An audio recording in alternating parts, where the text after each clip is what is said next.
e mais recentemente tivemos um decisivo apoio dos Estados Unidos à institucionalidade e à democracia brasileira em momentos de sobressalto. Eu mesmo, como presidente do Tribunal Superior Eleitoral, estive com o encarregado de negócios americanos, tive muitas vezes, mas em 3 vezes eu pedi declarações dos Estados Unidos de apoio à democracia brasileira, uma delas do próprio Departamento de Estado, e acho que isso teve algum papel, porque os militares brasileiros não gostam de se indispor com os Estados Unidos, porque é aqui que obtêm os seus cursos e os seus equipamentos. Já basta já. Por que isso aqui é grave? Gente, isso aqui, na verdade, é um ministro do Supremo Tribunal Brasileiro pedindo uma intervenção norte-americana na eleição nacional. Na verdade, eles criaram essa narrativa de democracia, golpe, instituições e etc. Mas todo mundo viu que foi uma tática utilizada para tirar uma pessoa da cadeia e botá-la na presidência da República. Durante o período eleitoral, a gente não conseguiu sequer falar que o Lula é amigo do Maduro. Até isso, nós fomos obrigados a deletar das nossas redes sociais, baixo, a ameaça de fortes multas. E eu estou falando isso aqui para mostrar que o Alexandre de Moraes e o seu grupo, que sempre tem um pessoal por trás da cena, que apoia o Moraes, o seu grupo, eles não são corajosos. Eles tinham o respaldo dos Estados Unidos, que é a maior potência militar e econômica do mundo. Então, se você for parar para analisar o que mudou de lá para cá, mudou tudo. Eles perderam esse auxílio moral, eles perderam, recentemente saiu mais uma notícia falando do envolvimento da USAID com o TSE, fizeram live juntos. Isso daí fora a estratégia também de você pulverizar o dinheiro da USAID em várias ONGs e pequenos outros grupos, o que dificulta a investigação, dificulta o rastreamento, torna os valores de menor importância, mas ainda assim o efeito é como o de várias formigas indo atacar algum corpo estranho dentro do formigueiro. Esse corpo estranho dentro do estabelecimento brasileiro é o Jair Bolsonaro, a pessoa que lutava pelo interesse dos brasileiros. Então isso tudo mostra como é que o inimigo se comporta. E mais ainda, o que o Barroso está falando, de que os militares foram impactados pelas declarações do State Department dos Estados Unidos, porque é nos Estados Unidos que eles conseguem os seus cursos e os seus equipamentos. Isso daí não é novidade para ninguém.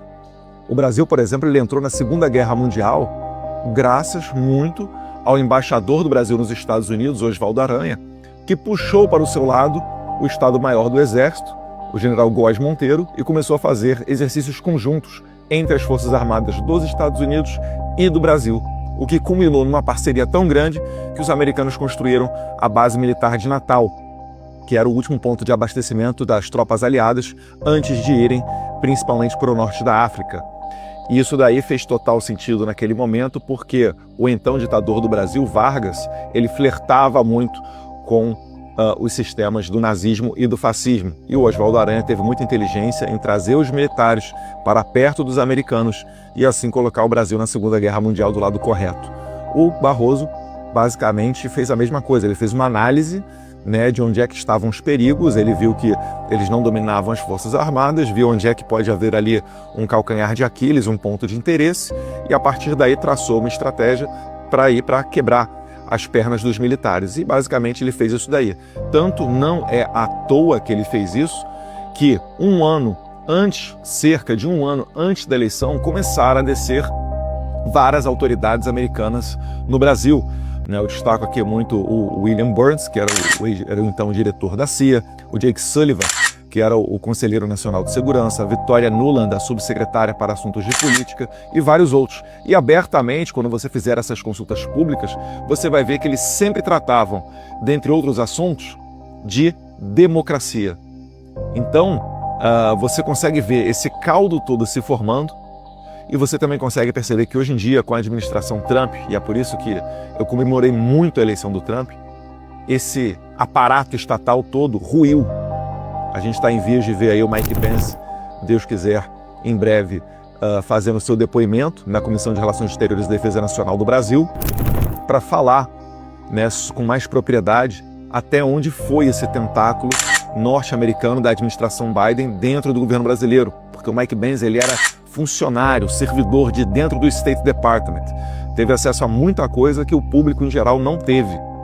Então, a gente tem que ficar de olho nisso, a gente tem que aprender como é que se comporta o nosso inimigo e, além de tudo, a gente tem que mostrar, tem que expor.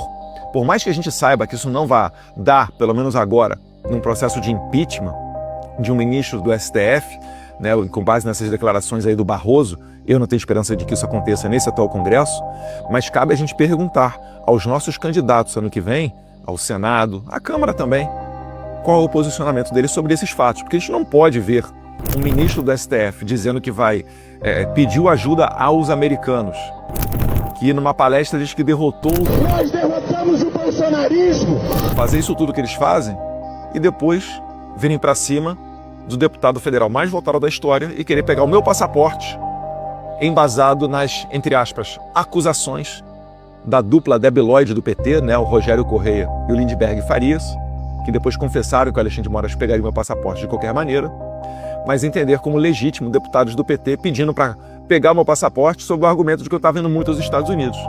Então, o que dizer do Barroso, que pediu intervenção do governo Biden com sucesso ainda na eleição brasileira? Essa história tem que ser passada a limpo. A gente tem que documentar isso daí.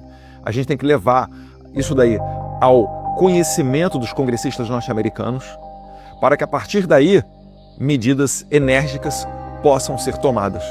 Sem liberdade de expressão, a gente não dá nem um primeiro passo.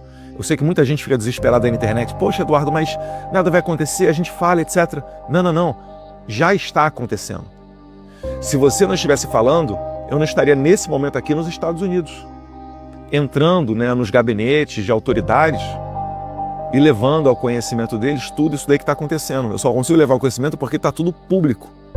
Porque eles aqui já escutaram alguma coisa, já, poxa, tem uma coisa errada no Brasil. E eu me arrisco a dizer que hoje em dia, pelo menos as autoridades com que a gente se encontra, já estão tão cientes do que aconteceu no Brasil quanto nós.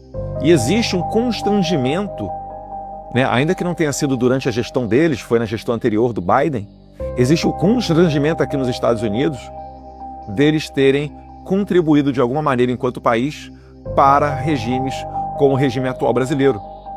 Então pode ter certeza que você que tuita, você que me segue, você que expõe, mesmo sabendo dos riscos que isso implica, você está sendo um daqueles corajosos que está ajudando a escrever a história do lado correto. Não existe sucesso sem sacrifício. Então podem contar comigo, nós somos aqui a ponta de lança, não estou sozinho, tem mais gente junto comigo, né? Quase sempre o Paulo Figueiredo está aqui na Casa Branca, no Congresso, correndo para lá, correndo para cá.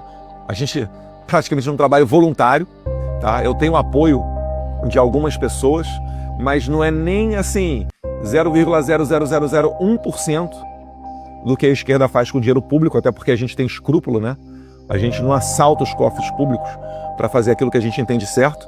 A gente faz o certo por uma questão de princípio. Então, eu agradeço a todos vocês que me seguem nas redes sociais e estamos aí trabalhando para um Brasil melhor. Tenho muita esperança que em breve a gente vai ter boas notícias. Um abraço, fiquem com Deus.